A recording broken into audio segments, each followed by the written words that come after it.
Assalamualaikum warahmatullahi wabarakatuh.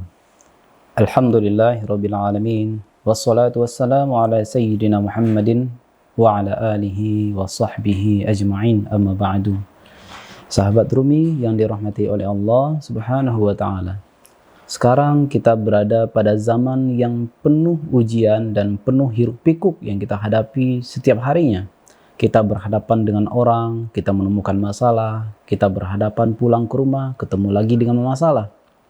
Karena tabiat kehidupan di dunia adalah untuk menghadapi masalah itu. Karena selama kita masih hidup di dunia, pasti akan ada masalah. Dan masalah itu adalah ujian bagi diri kita semua. Tema kali ini adalah tentang khalwah dan uzlah. Khalwah secara bahasa adalah kesunyian, sementara uzlah adalah tindakan kita menjauhi keramaian. Secara bahasa demikian. Namun apakah hakikatnya khalwah di sini? Diri kita bisa berada di tengah keramaian, tapi ternyata kalbu kita menyendiri bersama Allah Subhanahu wa taala. Nah, itulah yang disebut dengan orang yang mufarridun. Orang yang selalu berzikir dengan Allah Subhanahu wa taala di tengah keramaian, di saat kesepian, dia terus bersama Allah Subhanahu wa taala. Sahabat Rumi yang dirahmati oleh Allah Subhanahu wa taala. Apabila kita mendengar istilah khalwah, istilah uzlah, maka biasanya memori kita akan mengalamatkan dirinya kepada masa silam.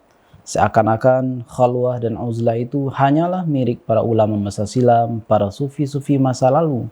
Apakah zaman sekarang, zaman keterbukaan informasi, di tangan kita ada handphone, ya, di hadapan kita ada laptop, kapanpun kita bisa mengakses informasi dimanapun. Bisakah khalwah itu kita laksanakan di saat kondisi seperti ini?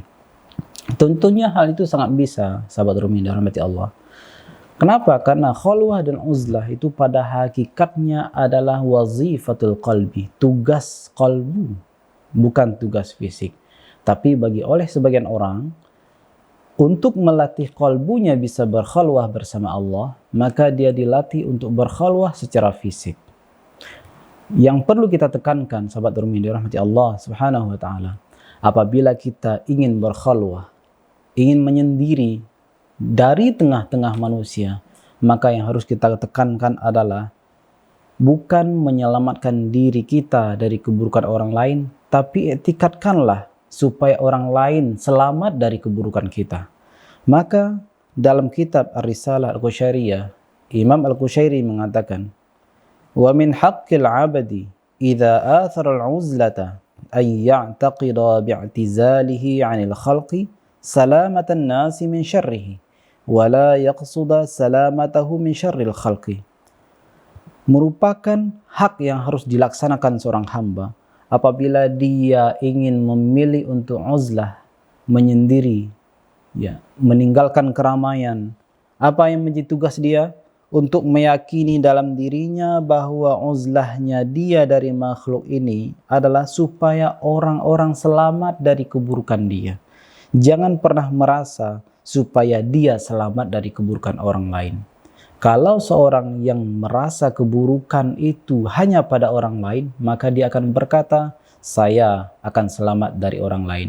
Maka seorang yang rendah hati, seseorang yang merasakan bahwa dirinya adalah hamba yang pendosa, maka dia akan mengatakan, saya menyendiri dari umat, saya menyendiri dari handai tolan, supaya orang-orang selamat dari keburukan dari lisan saya. Maka benarlah kata Rasulullah sallallahu alaihi wasallam, al-muslimu man salimal muslimu min lisanihi wa yadihi. Yang dikatakan orang muslim itu apabila orang lain bisa selamat oleh tingkah pola lisan dan tindakannya. Itulah orang muslim. Maka hadis ini sebetulnya menjelaskan khalwah itu bisa dilaksanakan dalam keramaian. Khalwah tidak mesti seseorang harus ke hutan, seseorang harus mesti ke pegunungan, seseorang harus tinggal di lereng-lereng bukit, di tepian sungai yang jauh dari peradaban manusia. Tidak. Jadi Rasulullah di sini mengisyaratkan kepada kita, seorang muslim adalah Seorang yang mampu menyelamatkan diri orang lain dari keburukan lisan dan keburukan tindakannya. Artinya apa? Meskipun di tengah keramaian, seseorang yang mampu menjaga lisannya, seseorang mampu menjaga tindakannya, maka pada hakikatnya dia sedang khalwah fil jalwah. Itulah yang dikatakan bal khalwat dengan Allah di tengah keramaian manusia. Maka orang yang telah bersama dengan Allah Subhanahu wa taala, maka samalah bagi dia antara keramaian manusia dan kesunyian manusia. Demikian yang dapat disampaikan pada kali ini. Wallahu taala a'lam. Assalamualaikum warahmatullahi wabarakatuh.